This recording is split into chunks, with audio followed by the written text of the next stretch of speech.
कल हमने ratio cover की थी, कौन सी? फर्स्ट रेशो की थी हमने लिक्विड रेशो, है ना।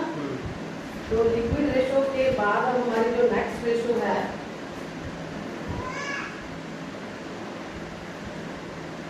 सेकंड रेशो, अब हमारी आ रही है कौन सी? Solvency ratio.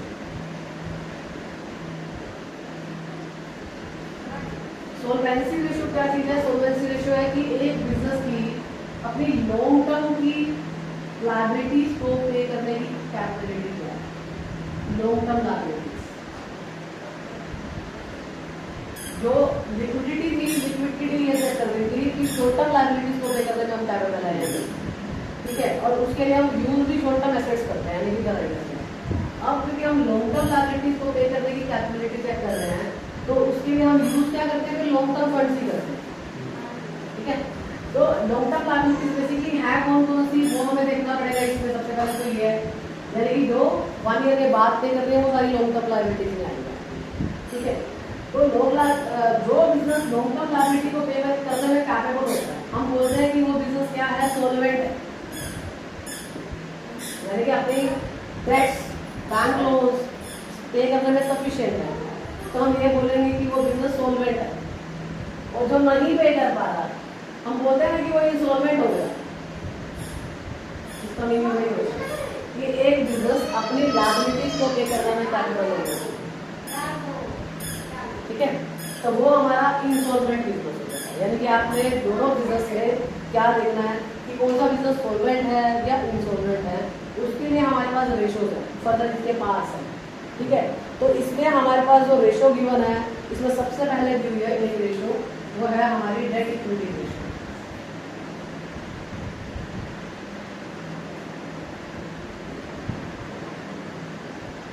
सबसे पहले रेशो है डेट इक्विटी।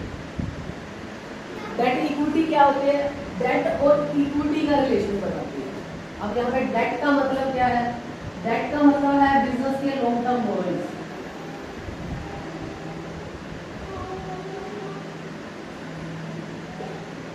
अब लॉन्ग टर्म बोरोइंग्स में बैंक लोन हो सकता है,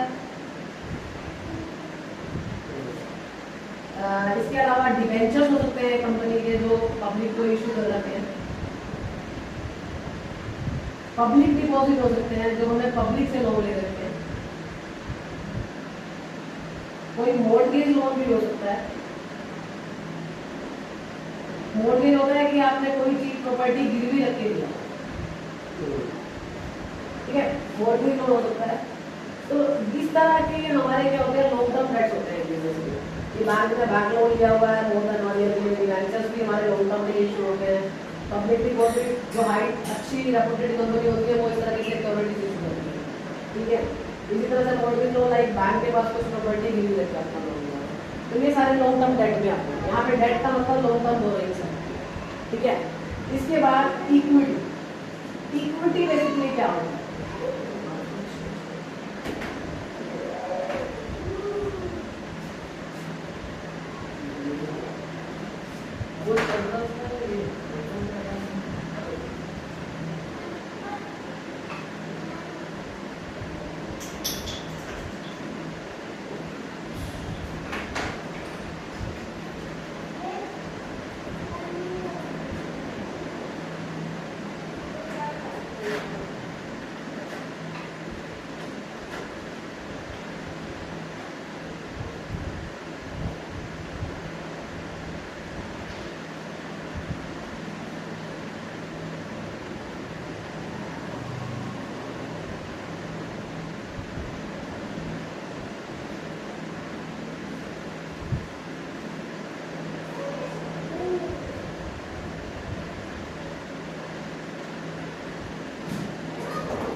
इक्विटी बेसिकली क्या होता है? इक्विटी होते हैं वो पैसा जो ओनर से लगा, जो ओनर से है, ओनर्स ने इन्वेस्ट किया।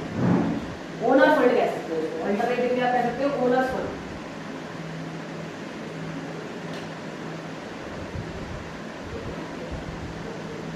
इक्विटी मींस ओनर फंड्स, ठीक है। ओनर फंड यानी वो पैसा जो ओनर का है, जिसमें आप ये कह सकते हो ओनर फंड में सबसे पहले ये आती है कैपिटल, जिसको आप शेयर कैपिटल कहते हैं। शेयर कैपिटल, अब शेयर कैपिटल में भी 2 टाइप, लाइक एक इक्विटी शेयर होते हैं, एक प्रेफरेंस शेयर होते हैं, तो वो दोनों टाइप की शेयर कैपिटल इसमें है। सेकेंड थिंग, accumulated profits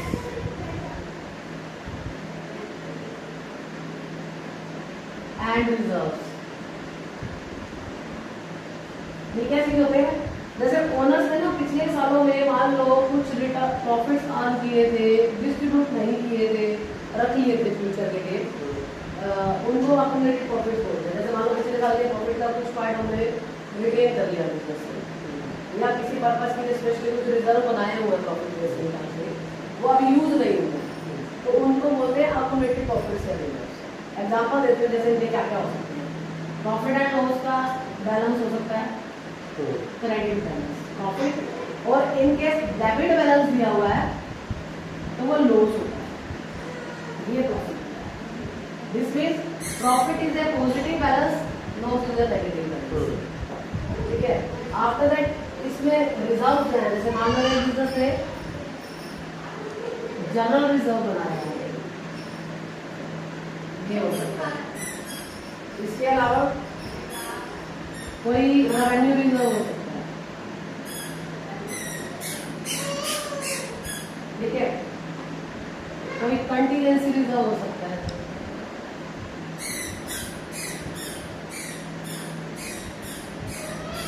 इसके अलावा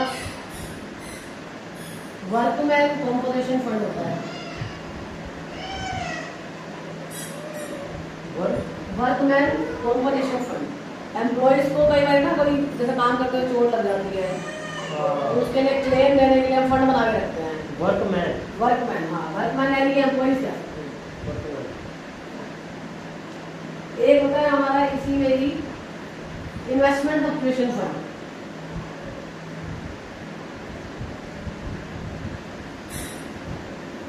एक होता है डिवेंचर रिडम्पशन फंड,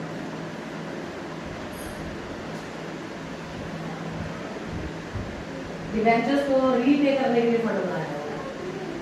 तो इस तरह के जो फंड्स बने हुए हैं ये सारे प्रॉफिट्स का पार्ट है, जो ऑलरेडी हमने अर्न किए हैं और रखे हुए हैं, बट वो यूज नहीं हुए।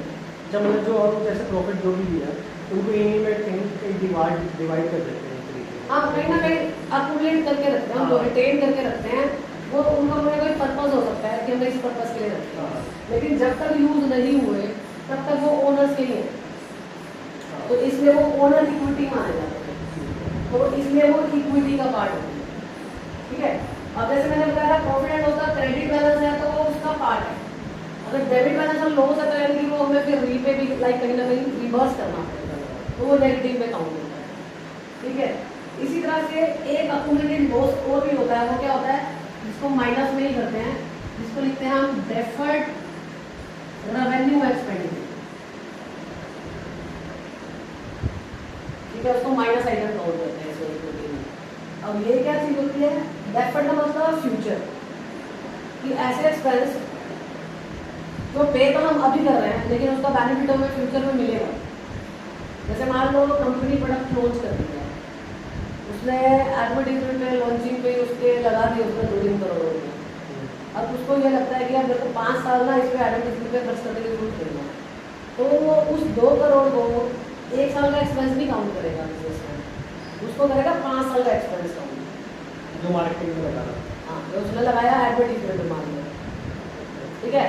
तो मैं ये डेफर्ड रेवेन्यू एक्सपेंडिचर का एग्जांपल दे रही हूँ आपको कि क्या चीज होती है, कि है तो वो रेवेन्यू नेचर का एक्सपेंसिव कि रूटीन का है, क्योंकि एडवर्टीजमेंट करना रूटीन का काम है, बट कई बार हम उसको इतना बड़ा अमाउंट इन्वेस्ट कर देते हैं, हमें लगता है उसका बेनिफिट मोर देन 1 ईयर मिलेगा, तो उसको हम उतने ईयर्स में डिवाइड कर देते हैं ऐसा एक्सपेंस, तो उस एक्सपेंस को जितने ईयर्स में डिवाइड किया जाता है उतने ईयर्स में ही उसमें से चार्ज किया जाता है पार्ट्स करके, तो वहाँ पर ये मैच्योर होगा तो आपने इसको इक्विटी उस पर एज अ लॉस काउंट करना है और माइनस करना है, क्योंकि ये हमने एक तरह से अकाउंट में चार्ज करना है, ठीक है।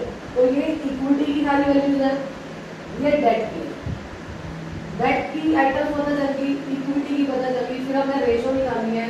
जो सबसे पहले रेशो है हमारी डेट इक्विटी रेशो, जिसके लिए हम फॉर्मूला लगाएंगे डेट अपॉन इक्विटी। इक्विटी को ओनर फंड भी बोलते हैं, नेटवर्क भी बोलते हैं बिजनेस में जाना है, ठीक है, अल्टरनेट नेम है इसके। ऐसे डेट को हम लॉन्ग टर्म बोरिंग्स बोलते हैं, ठीक है। इक्विटी नेटवर्क भी बोलते हैं इसको, इक्विटी को ही लोग क्या बोलते हैं, ओनर फंड भी बोल देते हैं, और डेट को लॉन्ग टर्म बोरिंग्स बोलते हैं। अब मान लो हम किसी भी कंपनी की दोनों वैल्यूज कैलकुलेट कर लेते हैं, हमें जो दी होगी, उसके बाद कंक्लूजन क्या विड्रॉ करना है, उसके लिए हमें कंपनी एक्ट ने एक आइडल रेट दिया है। आइडल रेट क्या दिया है, कंपनी ये कहती है कि ये रेशो 2:1 होनी चाहिए, मतलब डेट इक्विटी रेशो की आइडल रेशो, ठीक है। 2:1 का मतलब ये है कि दैट 2 टाइम्स हो सकते हैं ओनर फंड से इक्विटी, बट ये मैक्सिमम लिमिट है, it is a maximum limit.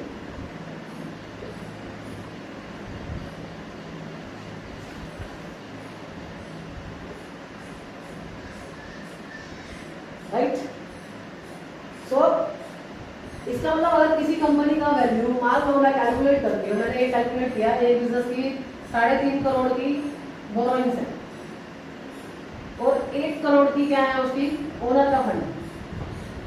अगर मैं ये एग्जाम्पल दूँ तो इसका मतलब क्या है, बिजनेस की सोल्वेंसी पोजीशन ठीक नहीं है, क्योंकि रेशो आएगी 3.5:1। दिस मींस बिजनेस ज्यादा रिस्क पे है। रिस्क पे क्यों है, क्योंकि कंपनी ने उस प्रिंसिपल अमाउंट का भी रिफंड करना है जो उसने रीपे करना है, उसका इंटरेस्ट भी देना है, वो भी फिक्स बर्डन है, देना ही पड़ेगा इररिस्पेक्टिव ऑफ प्रॉफिट, ठीक है। तो इसलिए आपने क्या करना है, आपने इसमें कमेंट देना है कि हमारी रेशो सेटिस्फैक्टरी है या नहीं, कि बिजनेस सॉल्वेंट है या नहीं है। तो बिजनेस सॉल्वेंट पोजीशन में तभी काउंट होगा जब हमारी रेशो 2:1 से कम होगी, क्योंकि ये मैक्सिमम रेशो है। मतलब आइडल रेशो ये इसका जो 2 टाइम्स वैल्यू है वो मैक्सिमम है। अगर इसका कम होता है तो बिजनेस सेफ है, लेकिन उसका हाई जाएगा तो बिजनेस आप मान के चलोगे कि रिस्क में जाता है। ये जो सॉल्वेंट वर्ड करते हैं ये तो वैसे केमिस्ट्री का वर्ड है, ये सॉल्वेंट्स। ये सोलवेंट का मतलब यहाँ पे बिजनेस के पॉइंट ऑफ व्यू होता है कि वो बैंकक्रप्ट नहीं हुआ, इंसॉल्वेंट मतलब वो बैंकक्रप्ट हो गया। अच्छा, ठीक है, एक बिजनेस को बोलते हैं कि बैंकक्रप्ट हो गया। हाँ। बैंकक्रप्ट वो तब होता है जब वो अपनी लायबिलिटीज को पे करने में इनकैपेबल हो जाता है, तो that is the word insolvent.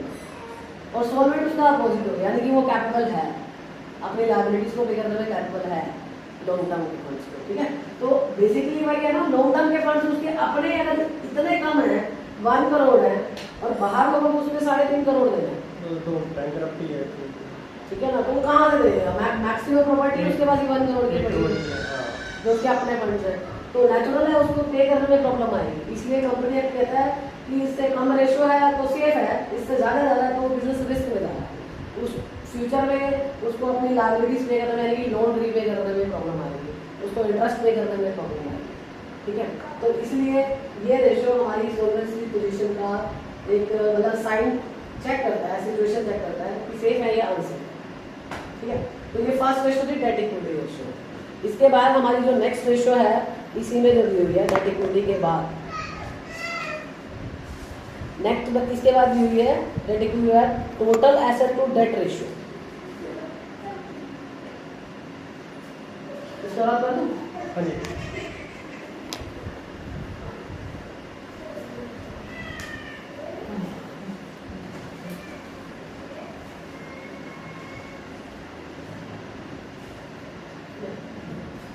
Second ratio है उसी में ही, सॉल्वेंसी रेशो का टाइप है। सॉल्वेंसी रेशो में अब हमारी एक रेशो हो गई डेट इक्विटी जो हमने कर ली।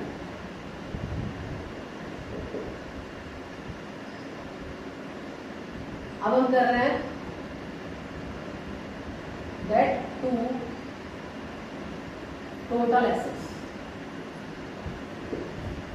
एक बिजनेस की टोटल एसेट्स को हम कंपेयर करते हैं या टोटल एसेट्स को डेट भी लिख देते हैं कई बार।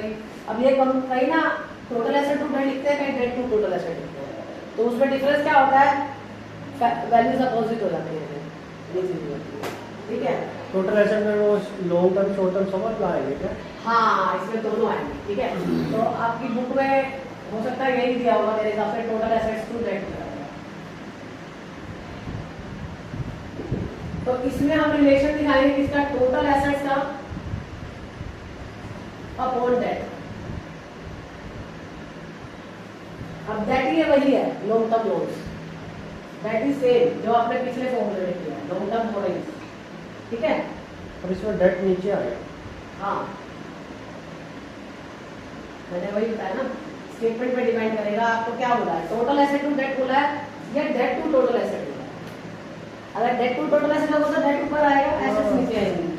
ठीक है, और अगर टोटल एसेट टू डेट है तो ऐसे आएगा, टोटल एसेट अपॉन डेट। तो डेट हमारा वही लॉन्ग टर्म बोरोइंग्स का जो हमने डेट इक्विटी रेशियो में किया। टोटल एसेट्स में हमारी आएगी जितनी भी हमारी नॉन करंट एसेट्स हैं, यानी कि लॉन्ग टर्म वाली एसेट्स प्लस करंट एसेट्स,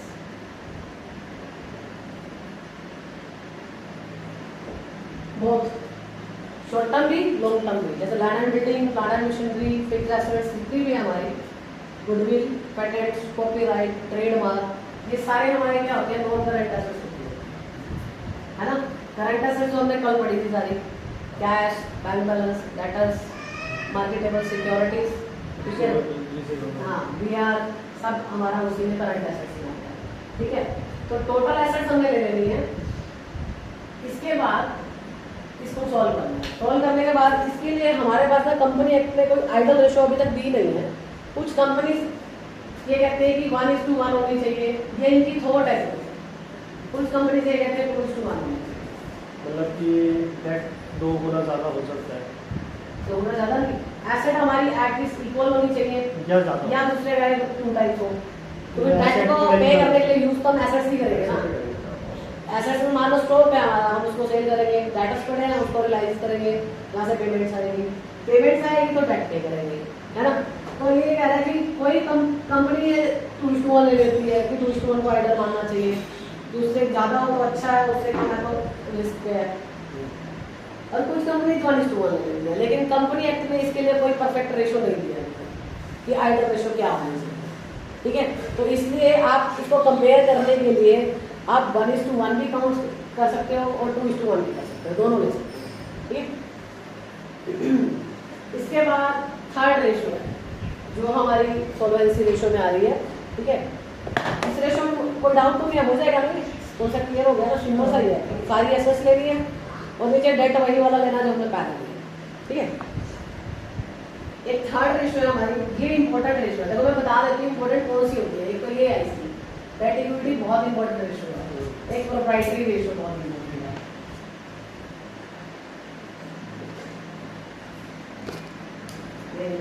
ठीक है, प्रोप्राइटरी रेशो का मतलब क्या होता है, प्रोप्राइटर की रेशो। अब किस चीज में प्रोप्राइटर की रेशो देख रहे हैं कि बिजनेस की टोटल एसेट में प्रोप्राइटर का फंड कितना है, ओनर का पैसा कितना लगा हुआ है। ठीक है, तो उस केस में तो बेसिकली अगर हम खुद भी सोचें तो एक बिजनेस के लिए टोटल प्रॉपर्टी में अगर मैक्सिमम फंड ओनर का खुद का लगा हुआ है तो वो ज़्यादा अच्छा बिजनेस काउंट होगा बजाय कि बोरो करने के, क्योंकि उसने सारी इन्वेस्टमेंट खुद की हुई है तो उसके पास कोई बर्डन नहीं है कॉस्टिंग का, है ना। तो इसलिए प्रोप्राइटरी रेशो के लिए वैसे कोई आइडल रेशो नहीं दी हुई है, बट कुछ कंपनीज कहती है कि 65% एटलीस्ट होना चाहिए, कुछ कंपनीज कहती है इससे अबव हो तो और अच्छा है। तो इसके लिए जो हमारी फॉर्मूला जाता है, इसके लिए फॉर्मूला क्या है हमारा, इक्विटी अपॉन टोटल एसेट। चल रही है थोड़ा एंगल कर रहा हूँ, ये भी आ जाएगा थोड़ा सा। Equity upon total asset. अब ये इक्विटी वही है जो हमने डेट इक्विटी के फॉर्मूले में किया था, यानी कि ओनर फंड, जिसमें मैंने दोनों कैपिटल ली थी, अभी लिखवाया था मैंने डेट इक्विटी में। ठीक है, प्लस मैंने क्या लिए थे, रिजर्व एंड सरप्लस। या एक्यूमुलेटेड प्रॉफिट दिखा रहा है उसमें।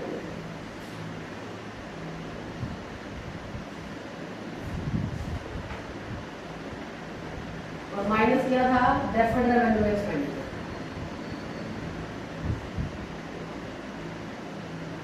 ये इक्विटी वाली है जो मैंने फर्स्ट कॉन्सेप्ट में पढ़ाया है, डेट इक्विटी।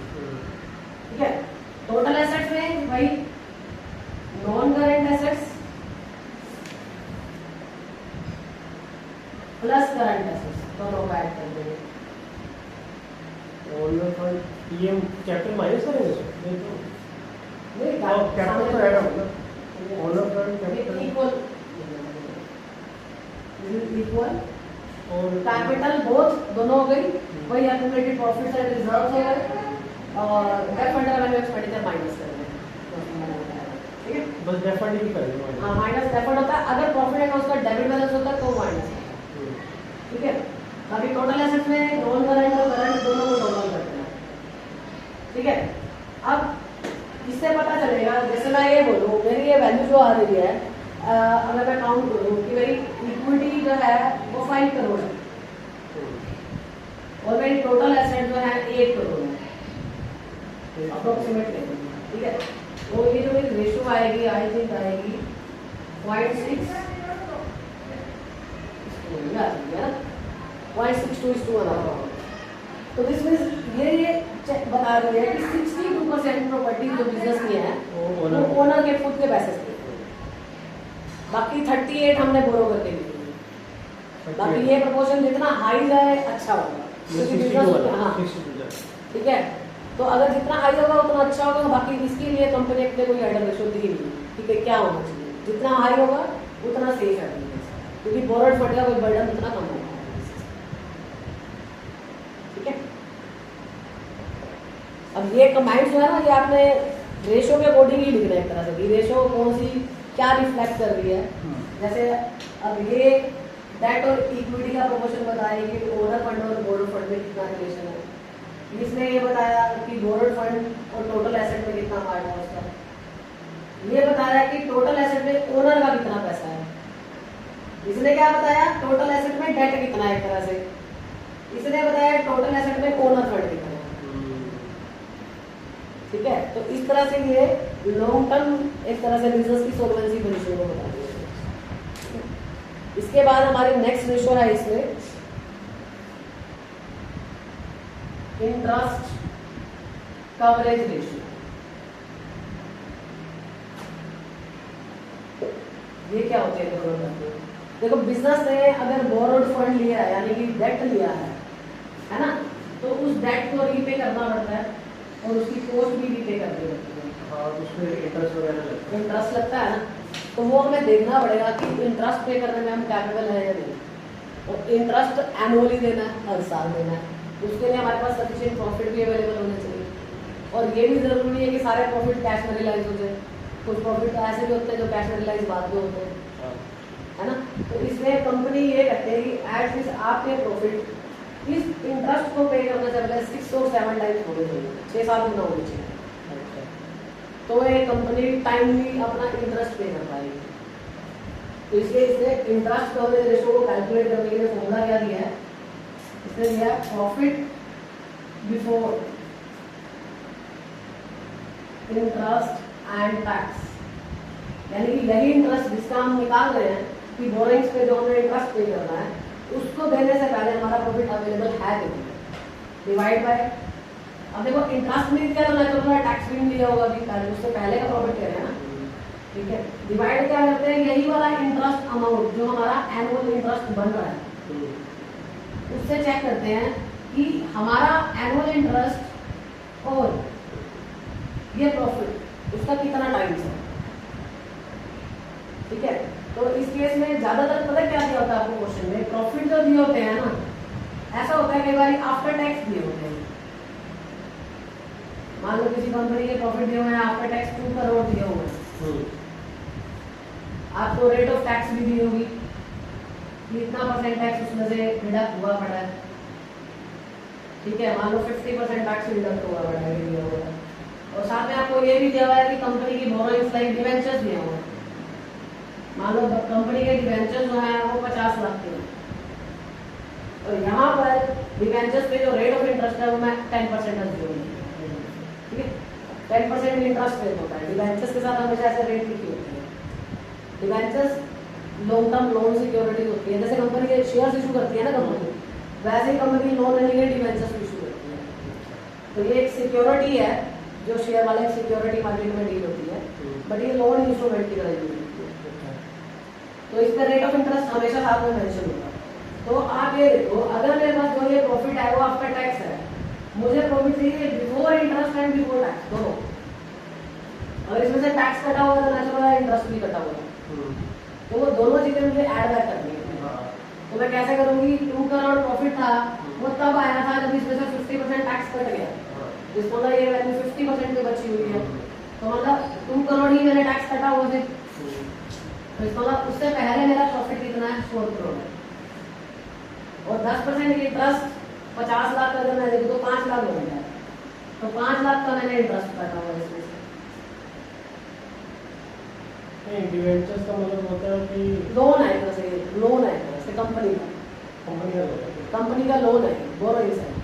पब्लिक में ये बैंक से नहीं लिया होता, बस ये जनरल आगे करना, पब्लिक से लिया होता है सिक्योरिटीज इशू करके। ये बैंक लोन भी हो सकता है इसलिए मैं बोल रहा हूँ। पब्लिक से लेते हैं तो किस तरीके से लेते हैं, मतलब नॉर्मली तो हम कंपनी के स्टॉक्स वगैरह मार्केट से खरीदते हैं। हाँ, डिबेंचर्स के लिए अलग से मार्केट होती है, उसमें हम इन्वेस्ट करते हैं और वो हाँ आपके लिए इन्वेस्टमेंट होती है वो एक तरह से। अच्छा, आप कंपनी के क्रेडिटर्स काउंट होते हैं।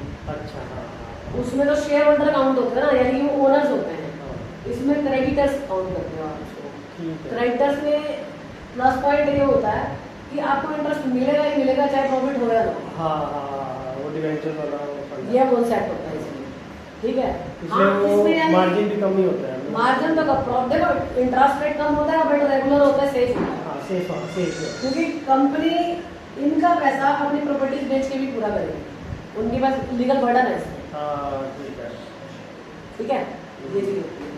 तो 5 लाख मान लो हमने 10% के हिसाब से इसका इंटरेस्ट दिया होगा, तो यानी कि उससे पहले मेरा प्रॉफिट होगा 4 करोड़ 5 लाख, ये हो गया ना। तो यहाँ पर ये प्रॉफिट आ जाएगा, मान लो 4 करोड़ 5 लाख आ गया। डिवाइड में क्या करेंगे, जो हमारा एनुअल इंटरेस्ट है 5 लाख, वो जो डिवेंचर वाला। हाँ, ठीक है। यानी कि इंटरेस्ट के आप ये काउंट करोगे कि प्रॉफिट उससे पहले कितना गुना बढ़ा है। इंटरेस्ट में क्या क्या आता है, ये सिर्फ डिवेंचर वाला ही आएगा? बोरिंग का कोई भी पोस्ट हो सकता है, जैसे हमारा बैंक लोन भी हो सकता है, उसका इंटरेस्ट भी हो सकता है, ठीक है। पब्लिक डिपॉजिट का इंटरेस्ट भी हो सकता है। मैंने आपको डेट में जो जो चीजें बताई है ना, उनकी रेट ऑफ इंटरेस्ट मेंशन होती है साथ में, तो उसी वैल्यू भी आपने कैलकुलेट करनी है। ये एनुअल इंटरेस्ट निकालना है आपको उसका, फिर उस एनुअल इंटरेस्ट के साथ कंपेयर करना है कि आपका प्रॉफिट कितने गुना बढ़ा है, ठीक है। तो अगर मैं इसको सॉल्व करूँ, आई थिंक 9 टाइम्स आ रहा है इसका आंसर, ऐसे कुछ है। तो मीन्स ये कि ये कंपनी सही पोजीशन में है, क्योंकि कंपनी एक्ट ये कहता है कि कम से कम आइडल रेशो पीरियड होता है 6 और 7 टाइम्स होना चाहिए आपका प्रॉफिट अवेलेबल। कम से कम 6-7 गुना होगा ना, तो कंपनी अपना रेगुलर इंटरेस्ट पे कर पाएगी। क्रेडिटर्स के लिए भी उसकी मनी सेफ है, कंपनी की भी कैपेबिलिटी अच्छी है, ठीक है। बाकी इसकी 6 और 7 दोनों चलती हैं कंपैरिजन करने के लिए, ठीक है। बाकी अगर अलग से कोई इसकी स्पेसिफिक रेट किसी ने मेंशन नहीं की है, 6 और 7 टाइम्स है तो ये सेफ है, ठीक है।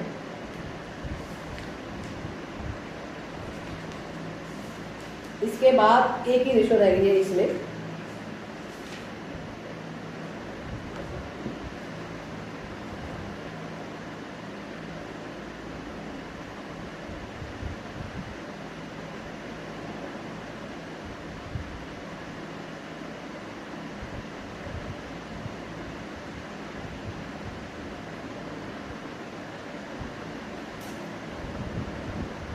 ज़्यादा नहीं होना चाहिए। हाँ सर, अगर देखा जाए तो वो 4.5 लाख कैसे हो गया, तो करोड़ का होगा। करोड़ का हमारे 4 करोड़ 5 लाख, यानी कि मैं तो इतना चाहिए था यहाँ पे 4 करोड़ 5 लाख, उनका उनका 90 गुना आ जाएगा। 90 दोनों आ जाएगा, 90 गुना आ जाएगा। बहुत अच्छी है, मतलब ठीक है, मतलब कम। हाँ चलो ठीक है, ठीक है। आइडिया लगा लेंगे। आइडिया, हाँ मेन चीज लेगा कि आपने ये देखना है कि जो वैल्यू है वो 6 और 7 टाइम से ज़्यादा है, ठीक है। इसके बाद जो हमारी नेक्स्ट रेशो है वो है आपकी debt to capital employed ratio. Debt to capital employed ratio. Debt to capital employed में हमारा फॉर्मूला लगता है, जिसके नाम से पता होता है debt to capital employed. Formula है डेट टू कैपिटल एम्प्लॉयड।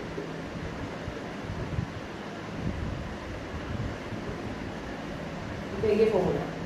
तो इसको हमने कैसे करना है, ये चीजें निकालने कैसे है। डेट तो हमें पता ही है, ये लॉन्ग टर्म बोरिंग है सारा, इसी को डेट बोलते हैं हम, ठीक है। अब कैपिटल एम्प्लॉयड का मतलब क्या होता है? कैपिटल एम्प्लॉयड का मतलब है बिजनेस में टोटल पैसा कितना लगा होता है, बिजनेस में टोटल अमाउंट इन्वेस्टेड कितना है, कैपिटल। हाँ। तो टोटल अमाउंट इन्वेस्टेड में आपका डेट और इक्विटी दोनों आ जाता है। यानी कि इस फॉर्मूले को अगर मैं सिंप्लीफाई करूं तो मेरा फॉर्मूला पता क्या आएगा, debt upon debt plus equity. क्योंकि कैपिटल एम्प्लॉयड का मतलब यह है कि बोरोड फंड भी और ओनर फंड भी दोनों मिला के बिजनेस में टोटल पैसा कितना लग रहा है। ओनर फंड भी हो, बोरोड फंड, यानी कि एक तरह से कैपिटल एम्प्लॉयड को आप इन दोनों का टोटल कह सकते हैं। डेट भी आ गया, इक्विटी भी आ गया, ठीक है। तो अगर मैंने डेट निकालना है तो डेट की सारी वैल्यूज आपको पता है कौन कौन सी आती है डेट में। जैसे लॉन्ग टर्म बोरिंग है, सॉल्वेंसी में तो सब लॉन्ग टर्म ही है, शॉर्ट टर्म नहीं है। तो लॉन्ग एक टर्म साल बोरिंग में जैसे मैंने बताया डिवेंचर्स, पब्लिक डिपॉजिट, उसके बाद बताया था मैंने bank loan, mortgage loan, right, ये सारे डेट में थे। इक्विटी में मैंने क्या बताया था, देखो इक्विटी में मैंने बताया था दोनों capital, both reserve and surplus, minus करना है अगर प्रॉफिट एंड लॉस पर डेबिट बैलेंस हो, या फिर डेफर्ड रेवेन्यू एक्सपेंडिचर।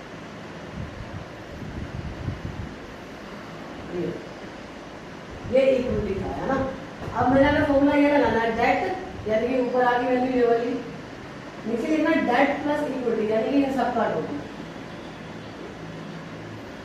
जब पीएल है जो डीआर वाला वो तो माइनस करवा देगा, और डेफर्ड वाला ये दो माइनस, ठीक है। अब कैपिटल एम्प्लॉयड निकालने के ना दो तरीके हैं। एक तो मैंने आपको बता दिया ऐसे निकालना है, यूज कौन सा करना पड़ेगा ये डिपेंड करेगा इंफॉर्मेशन क्या देंगे। तो बेसिकली ना जब बैलेंस शीट बनती है, बैलेंस शीट में ये दोनों चीजें लायबिलिटी साइड में आती है। बैलेंस शीट की दो साइड होती है, राइट हैंड साइड पे एसेट्स आती है, लेफ्ट हैंड साइड पे लायबिलिटीज और कैपिटल आती है ना। ये लायबिलिटी साइड है इसकी। तो इसका कैपिटल एम्प्लॉयड निकालने का ये फर्स्ट मेथड है कि कैपिटल एम्प्लॉयड आप कैसे निकाल सकते हो, लायबिलिटी साइड से भी निकाल सकते हो, ठीक है। अब मैं दूसरा साइड में बताती हूँ कि दूसरी साइड से अल्टरनेट आप कैसे निकाल पाओगे। अल्टरनेट निकालने का तरीका है इसका कैपिटल एम्प्लॉयड का,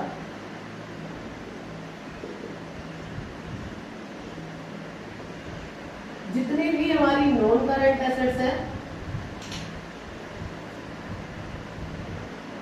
प्लस जितनी भी करंट एसेट्स है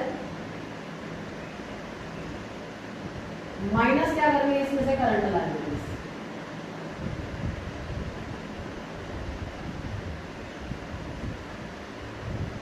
तो आपकी कैपिटल एम्प्लॉयड आ जाती है। ये होती है एक तरह से बिजनेस की एसेट साइड। एसेट साइड की हेल्प से भी आप कैपिटल एम्प्लॉयड निकाल सकते हो। ये मैंने जो कराई थी वो मैंने लायबिलिटी साइड में कराई थी बैलेंस शीट में।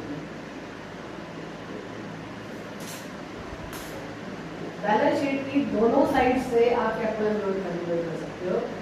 Non current assets minus current liability.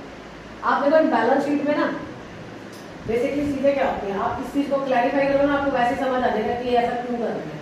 मान लो ये बैलेंस शीट है, बैलेंस शीट में मैंने यहाँ नॉन करंट एसेट्स ली, फिर मैंने करंट एसेट्स ली, ठीक है। इसके बाद यहाँ टोटल कर लिया, यहाँ पे मैंने लिया डेट, फिर मैंने यहाँ लिया इक्विटी, यहाँ पे लिया मैंने करंट लायबिलिटीज। और बैलेंस शीट का हमेशा दोनों साइड का टोटल सेम होता है, नहीं होता है ना। तो मान लो मैंने यहाँ पे 5 करोड़ लिया, ये 6 करोड़ मैंने यहाँ लिया, इसका मतलब इसका टोटल 11 करोड़ होगा। अब इसमें से डेट जो मैंने लिया मान लो 3 करोड़ से लिया हुआ, ठीक है। ये मैंने लिया हुआ है 7 करोड़ से, इसका मतलब 1 करोड़ में करंट लायबिलिटी है, ये भी मेरा 11 करोड़। अब आप इसको खुद के चेक करके देखो, आप दोनों फॉर्मूले से निकालो, आंसर सेम ही आएगा। जैसे देखो, अगर मैं लायबिलिटी साइड ले रही हूँ तो मेरे डेट 3 करोड़ के हैं और इक्विटी 7 करोड़ की है, यानी कि टोटल मेरी कैपिटल एम्प्लॉयड हो जाएगी 10 करोड़। दूसरा मेथड देखो, 5 करोड़ की एसेट्स हैं, ये 6 करोड़ की है, टोटल मेरी 11 में से 1 माइनस कर दो, हो गई 10। सिंपल सी बात यह है कि आपने फिगर्स को सिर्फ घुमाना है, निकालने का मतलब जो तरीका है सिर्फ ये देखना है। Fix assets, building, plant and machinery, goodwill, patents, copyright, furniture, vehicles, ये सारी हमारी नॉन करंट एसेट्स। करंट में जैसे कैश, बैंक बैलेंस, सारी इनकम जो की थी वो। करंट लायबिलिटी तो जो आपने एक साल वाली होगी है ना, राइटर्स एक्सपेंसेस जो आउटस्टैंडिंग है, ठीक है। तो ये रेशियो भी बहुत इंपॉर्टेंट है। सॉल्वेंसी में 3 रेशियो बहुत इंपॉर्टेंट है, एक तो प्रोप्राइटरी, डेट इक्विटी और डेट टू कैपिटल, जिसमें से ज्यादातर क्वेश्चन आता है। नहीं क्वेश्चन तो आना ही है इसमें से, मतलब रेशियो ये हो सकता है ना कि सारी रेशियो नहीं आ सकती, हो सकता है कुछ पर्टिकुलर रेशियोज आएंगी जो आपने कैलकुलेट कर देंगे। तो ये 3 रेशियो इसमें से इंपॉर्टेंट है।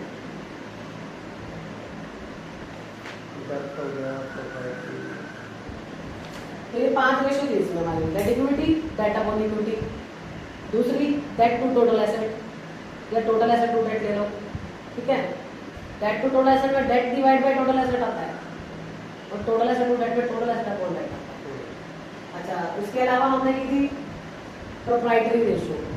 प्रोप्राइटरी रेशियो में हमने देखा था इक्विटी अपॉन टोटल एसेट कितना है, इसमें हमने देखा था कि ओनर्स ने कितना खुद इन्वेस्ट किया हुआ है, ठीक है। उसके बाद इंटरेस्ट कवरेज रेशियो होता था, इंटरेस्ट में हम ये चेक कर रहे हैं हमारा प्रॉफिट कितना अवेलेबल है कंपेयर टू इंटरेस्ट, कि कितना टाइम है। ये फिफ्थ है हमारा डेट टू कैपिटल एम्प्लॉयड, कि हमारी जो बोरोइंग्स है वो कैपिटल एम्प्लॉयड का कंपैरेटिवली कितना है, और ये प्रोपोर्शन जितना कम हो उतना अच्छा बिजनेस के लिए। अच्छा, क्योंकि हम ऊपर क्या रख रहे हैं, डेट रख ऊपर ज़्यादा प्रोपोर्शन कम होना चाहिए ना। कि अगर मैं बोलूँ टोटल इन्वेस्टेड फंड में से एक बिजनेस मान लो 80% लोन ही उठाया हुआ है, तो वो तो कभी भी वाइंड अप हो सकता है ना, यही होगा ना।